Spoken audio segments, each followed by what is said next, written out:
Dr. Vink helps an old movie theater in danger of closing by showing a special version of the vampire classic, Nosferatu.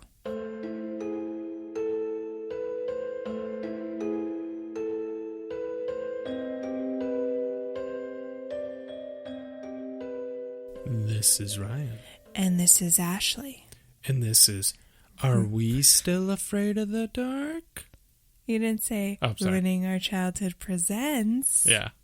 It's okay. Okay. They should know by now, right? I would hope. We are several episodes in. Mm-hmm. Several. I mean, we're in season 2. Season dos. Dos Equis. You're weird. I know. Hi, guys. It's Ashley. And Ryan. And we're here talking about Are You Afraid of the Dark? The classic 90s show, if you will. If you won't. What? The classic Snick Snick classic. Yeah. And this week, we're doing The Tale of the Midnight Madness. Mm-hmm. It originally aired on June 26, 1993. Shall we proceed with the first category? Absolutely. I like how professional you're being with proceed. Thank you. Yes. Our first category is called Well, Hello There. Well, hello there. Where we talk about any famous or recognizable actors or actresses that we didn't know were in the episode. And who did you notice? So I'll just kind of go down the list. Obviously, it's a small cast, like it usually is. Like it always is. The main character is Pete. He's played by an actor named Eddie Robinson. And from what I can tell on IMDb, he hasn't been in a lot of things, but he was in a couple episodes of Ghost Rider, which I don't know if you watched that as a kid. I did not. I saw a couple episodes like in school. Yeah. I thought he looked familiar, and he looked like that one actor who, he played like a best friend in something. Okay. And I thought it was him at first, and then when I watched him even more, I was like, nope, wrong person. And I can't even think of the show, but maybe Family Matters? What did Eddie Winslow's best friend look like? Waldo, Geraldo, Faldo? No. Did he have another friend? I'll have to look it up. I'll look it up, guys. More than likely he had more than one friend, but Eddie Winslow only had one friend. Only one friend. Yeah. And it was Waldo, Geraldo, whatever his name is. But regardless, this guy wasn't him. No. So, who was your first? I did want to mention that Eddie Robinson produced and wrote a short documentary about Perez Hilton back in like 2006. Random. Yeah. My first one her name was Katie. She was played by Melanie Westenthal, and this is literally her only acting credit. I saw that. Yeah. That's insane. Usually they have at least one other Canadian TV show. Yeah. They were in another Canadian TV show, possibly a music video, something. Right. Yeah. This episode also marks the first return, I guess, of many. Well, it's not the first return, but it's the first return for the character, Dr. Vink, played by Aaron Traeger. Is that how you spell his name? Yeah. Or Aaron Tagger. There you go. And you may know him from the very first episode of Are You Afraid of the Dark? The Tale of the Phantom Cab. He played Dr. Vink. Yeah. But he's also was in Laughing in the Dark. He played the Carney, I think. Yes. Yes. I don't know what their obsession is with Dr. Vink, but he came back in this episode. When he showed up on screen, your reaction was if, like, Ryan Gosling was on the episode. You were like, what? Well, first of all, he creeped me out, because Dr. Vink creeps me out. Yes. We talked about it extensively on the first episode. But just because he had his hat down and then when he looked up. Yeah. It was a good hidden reveal. It was dramatic. Yes. It was everything you'd want out of a Dr. Vink reveal. Yeah. if you were watching the episode with Ashley, it could have easily been Dr. Vink or Hugh Jackman that showed up on screen. The reaction was the same. Right. Yes. My next one is the Mr. Kristoff, who is another employee of the movie theater. Right. He's played by Harry Stanjofsky. I would say Stan Jafosky. Okay. Which is basically what you just said. Thank you. And Harry was in X-Men Days of Future Past. He was. And he was in The Aviator with Leonardo DiCaprio. He looked really familiar to me, but couldn't place him. Yeah. Either. Same. Okay. My next one is the actor that played Nosferatu. Mm-hmm. So this is a real vampire character in a real movie. Yes. From the 20s. It's like the first vampire in cinema. But they remade him for this movie. He's played by an actor named Christopher Heyerdahl. And you know he's most notably from? What? Twilight. What? He plays Marcus, the Volturi, the older Volturi that hates being alive. The one who's always like, yes. Excuse me. Yes. He's also been in a lot of things. Hell on Wheels on AMC. Oh, yeah. And he was in a lot of episodes of True Blood. Okay. But he was in Twilight, and that's all I needed to know. Right? He got to hang out with Michael Sheen. That was my Michael Sheen laugh. Arrow voice? Yes. Or arrow laugh? Yes. And that's pretty much it for the cast. Mm-hmm. Yeah. Yeah. Shall we move on to the next category? We shall. The next category is called Let's Get Digging. All about the plot and plot holes. And we talk about our funniest and cringiest parts of this episode. So the plot is about a struggling movie theater called the Rialto. And Pete is trying to save it. Mm-hmm. He's a teenager that works there. Apparently the only person that cares about it. And then Dr. Vink comes into the picture. And Dr. Vink, he wants to help this struggling movie theater. Right. And all he asks is that you let him show his old-timey movie one time. Yeah. And if it's a success, then you're going to have to show more of his movies. Right. And right. Spoiler alert. Yes. It is a success. Yeah. But it doesn't play out quite as Dr. Vink wants it to and as Pete and the other folk want it to. Yes. So Dr. Vink is also a little bit of shady character. If you remember from the Phantom Cab, he was like, let me trick these two little boys into saying a riddle. And, yes. It was crazy. Mm-hmm. Listen to the episode, watch the episode of Phantom Cab. It's interesting. Yeah, for sure. But in this one, he is more of an old-timey Hollywood director. Mm-hmm. So I don't even know if he's technically his same character. Maybe Dr. Vink has just lived a lot of lives. You know? Yeah. That makes kind of sense. That makes kind of sense? Yeah, that kind of makes sense. But do you want to get into the plot holes? Sure. What? I have none. Oh. I have none. Really? Because I can understand that a businessman would want to come in and try to help and possibly buy a struggling theater so he has a platform to show these old movies and make a profit off of these old films. So it made sense to me. Right. I don't know if Dr. Vink is supposed to be like some sort of magical being because obviously, spoiler alert, his movie, an actual vampire does come out of the screen to kind of threaten Pete and Katie. Yes. So when Dr. Vink is introducing himself, he mentions that he's been a film creator since even when sound wasn't a thing. And I was just thinking, that guy's not that old. This is the 90s. Yeah. He's maybe 60. I would say about that. And silent films were really around in the early 20s. 20th century, 20s. Yeah, that's a good point. He would have to be, if he was around back then, he would have had to been much older than his appearance. Right. So that's why I didn't know if he was some sort of like magical being that was somehow immortal.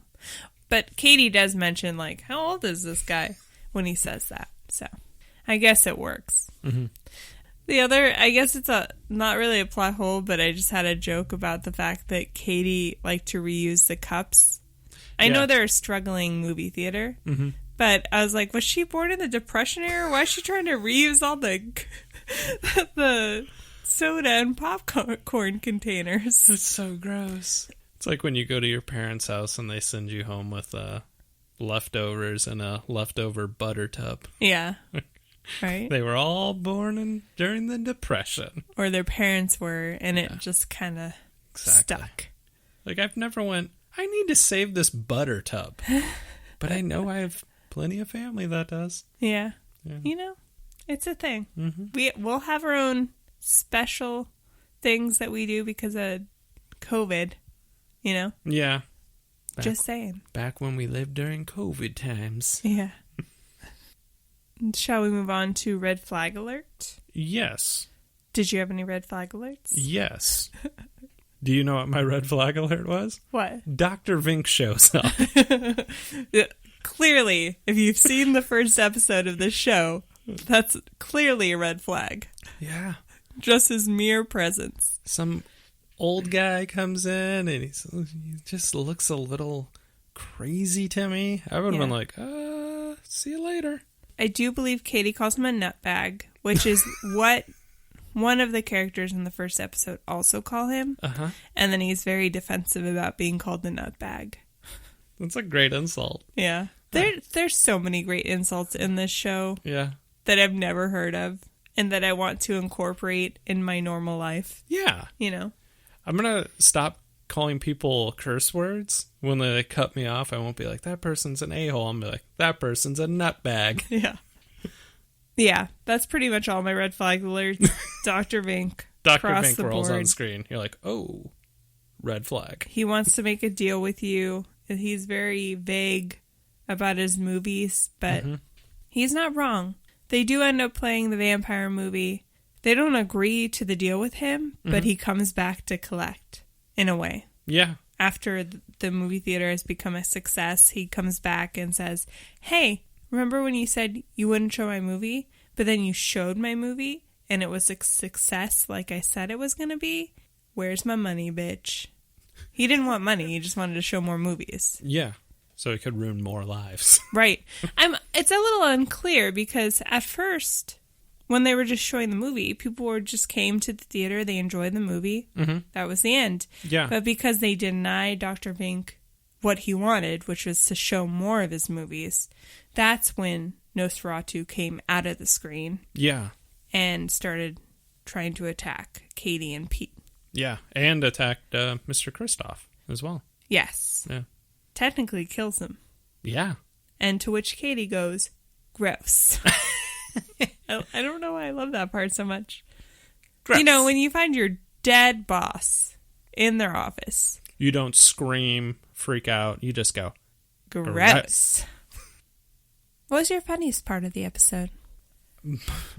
There's this old lady who's just watching a movie, and when the movie catches fire, and Katie goes down there, and because they don't want to give out refunds or anything, and she's like, hey, we're going to show this other movie.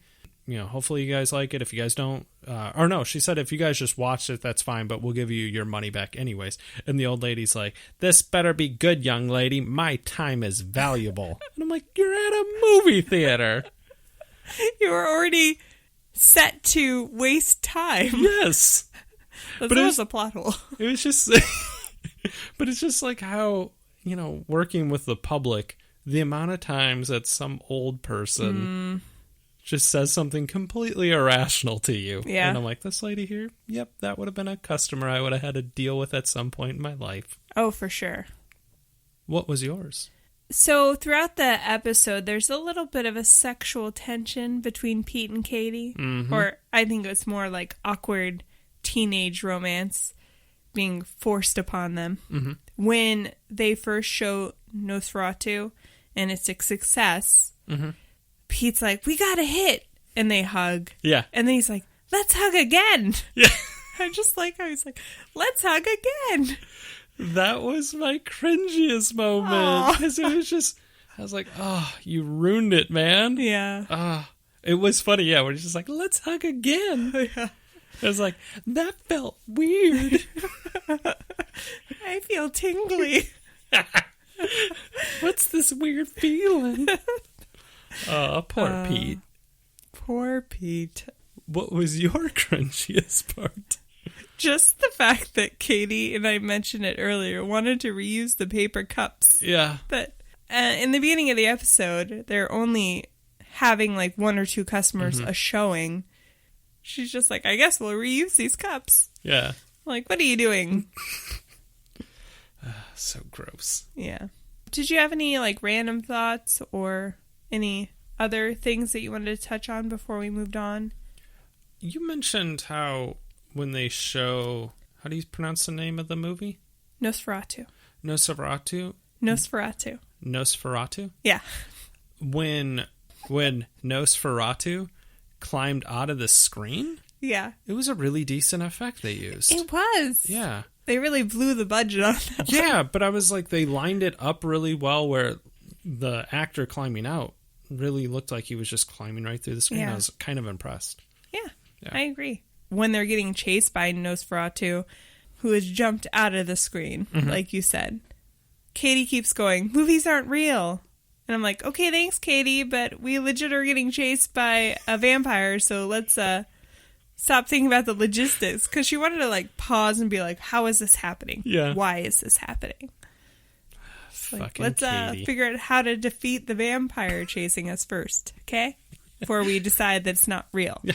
Because right now, we're really being chased. Right. And another note, and it's because you mentioned that Nosferatu was in Twilight. Yes. When Pete tricks Nosferatu back into the movie and he hits him with some daylight, it's a wonder he didn't sparkle like Edward. Right? Yes. No, he melted like the witch from Wizard of Oz. Yes. Instead. Which is what vampires should do. Yeah. That was a good impression. Thank you. And a solid Twilight reference. If you didn't come for this podcast for the Are You Afraid of the Dark, you came for the Twilight references, right? Exactly. Which this is the first one that I think that we know of. First one in 15 episodes. Thanks for sticking around. Shall we move on? Yes, we shall. When was this made again?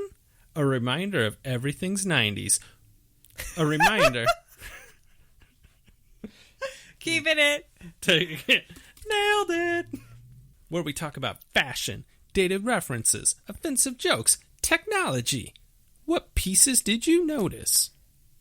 So, Mr. Kristoff, I felt like he shopped at Goodfellas RS. Yeah. You know? A lot of baggy, button-up. His whole just He was wearing something. like an orange leisure suit, but it was plaid at one point. He looked like he should be in a 70s game show. Mm-hmm. You know? Yeah, he had a gold chain. Yeah. He was something.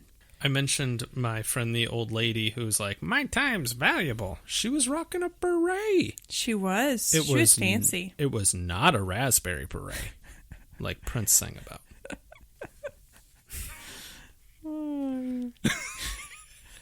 Good one. Thank you. Obviously, like, the kids are wearing old school theater uniforms. They got the bow ties, so there wasn't a lot of 90s fashion. No. You know? Yeah. Dr. Vink is wearing a cape and a huge hat. Yeah. You know? He looks like he's going to the Derby. And he's just got some crazy hair. He does. Yeah. He's very unkept. He looks like a grizzled old man. Mm-hmm. He looks like his character in the very first episode, living in a cabin by himself. Mm-hmm. But yet in this episode, he's a movie director. He's got a sweet cape. Yeah. It's like, hello. And he talks like he was classically trained in Shakespeare. Yes. Yes. He brings a hint of class to this episode. He does. You know who he reminds me of is Professorson from Community. Like, he's faking it till he makes it. Right. Yeah. No, I get it. Professorson. Mm-hmm. Did you have any dated references or offensive jokes? I put the whole old-timey look of the Rialto as a dated reference. It had this glorious old-timey movie marquee over it. Just everything about that theater was 1930 elegance. Yeah. I loved it. I agree. I did like when Pete and Katie were running at one point to get away from... Nosferatu. Thank you. They closed 2 doors and they put like a 2x4 to lock it. I'm like, this theater's so old, that's their lock. Was a 2x4. But yeah, there wasn't a lot of references other than like the old movie they show in this whole old-timey theater. Yeah. Yeah. I liked it. I liked the atmosphere of it. Yeah. I didn't really have anything. For dated references? No. Do you have any technology? The old movie projector. Mm-hmm. Other than that, they didn't really have anything that I noticed. The only other thing that I had other than that was the cash register. Oh, yeah. It reminded me of Mr. Duncan's cash register from Home Alone 2. Some would say... The better Home Alone. That's correct. That's a reference to our movie podcast, Ruining Our Childhood. Yes. Shameless plug. Shameless plug. That's all I had. Yeah, there wasn't yeah. Not a lot. I liked that it was set in the setting. It was the old movie theaters, old Hollywood type. That's definitely hitting my fan spot. Gross. My fan spot. Don't ever want to say that again. Shall we move on? Yes, we shall.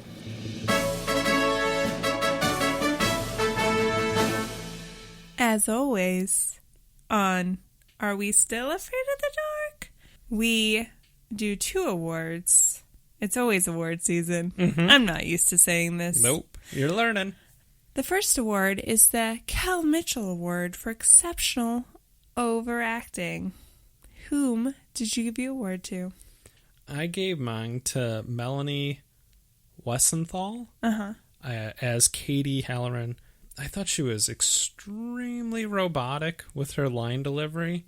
I didn't knock her for her awkwardness with Pete during their hug, because I felt like that was kind of maybe a direct direction that they were given, was to kind of be little awkward teenagers. Right. But I just felt like she was... Too much, and maybe there's a reason this was her only acting credit. Right. Too much, but also not enough. Correct. Yeah.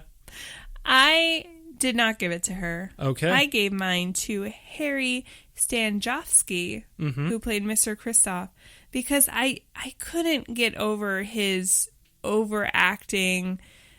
Is he from Brooklyn? Is he Italian? Is he Canadian? What are you, sir? Where did you come from? I know it's rude to ask that. Who are you? Who are you? Where did you come from? And why are you acting like you're... Maybe Mr. Kristoff works at this movie theater because he's in witness protection.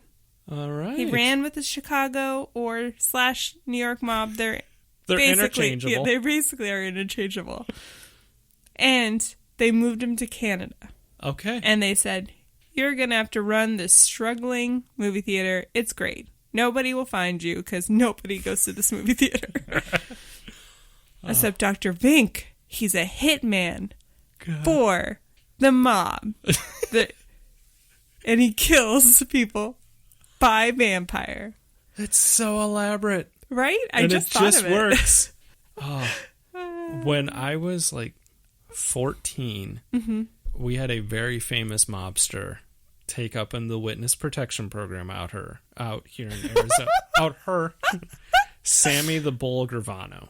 I have no clue who that is. He was number 2 to John Gotti. Okay. So what this genius did was move to Arizona in the witness protection program, and about after 2 years does an interview with the newspaper letting them know he's in the witness protection program, and he got plastic surgery done so he'd look different. And then like 2 years later, busted in a meth ring. Sure. Yeah. It's like, I don't know that he knows what the witness protection program is for. Maybe don't do interviews with the local newspaper. I mean, I feel like that should be number 1 rule that they teach you when they put you in witness protection. when you're going to rat on John Gotti, maybe you go ahead and hide. Right. Yeah. So, anyway, I just didn't like his laugh. It was very cheesy. He was very cheesy. Yeah. Who are you, sir? Do you want to hit us with the next award? Our next award is the Kenan Thompson Award for just doing the best under the circumstances. Whom did you give your award to? I gave mine to Christopher Heyerdahl, who played Nosferatu. I thought he did an excellent job of playing a version of this original vampire. And he was creepy. He fulfilled his purpose, right? Yeah, and whoever did the makeup did an excellent job, too. Yeah. I expected less. Yeah. For this show.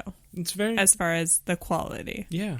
He kind of had a Uncle Fester feel to him. But yeah, no, he was an exceptional creep who does a lot without saying any lines. Yeah. Yeah. I agree. Who did you give yours to? I gave ours to the legend. Ours? Sorry. Who else is here? Did Rupert come in? Me and the little girl's friend from Babysitter Club, Jimmy Tony. We gave our award to Aaron Tagger, the legendary Dr. Vink. He, by name, I would say, overacts. Yes. And he's over the top, but I think that's what he's trying to be. Right. So he's just a lot of fun in a TV show like this. I think I may have given my Kel Mitchell Award in the first ever episode, if I remember correctly, because I thought he was way over the top. But I think in this episode, he does a much better job of being whatever he's supposed to be. So that's a good choice. Yeah, thank you. So now is the time we decide, do we give this a enthusiastic Betty Ann thumbs up or a reluctant Eric thumbs up? What did you think? I'm 99% sure this is one of the episodes that I definitely remember from my childhood. That whole sentence makes little to no sense. But this was a lot of fun. I give this a massive Betty Ann's thumbs up. I liked the whole set, just everything about the episode. The acting, for the most part, was really good. The plot was fun. It was a good episode.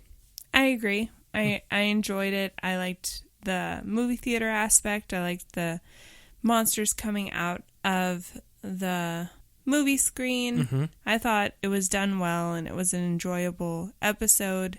A little confused on the ending as far as, is Dr. Vink's motives to just have people enjoy his films, or is he wanting to kill people?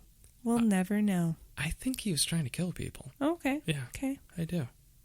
But yeah, it was a good episode. A lot of fun. I agree. That's it for us again this week. We'll be back in 2 weeks. In 2 weeks. We're getting used to this schedule. And I hope you enjoy this episode. Thank you for listening and being awesome and enjoying this nostalgia. You're such a dark. I know. Thanks for listening, guys. Have a good week. Okay. Okay, bye. Bye.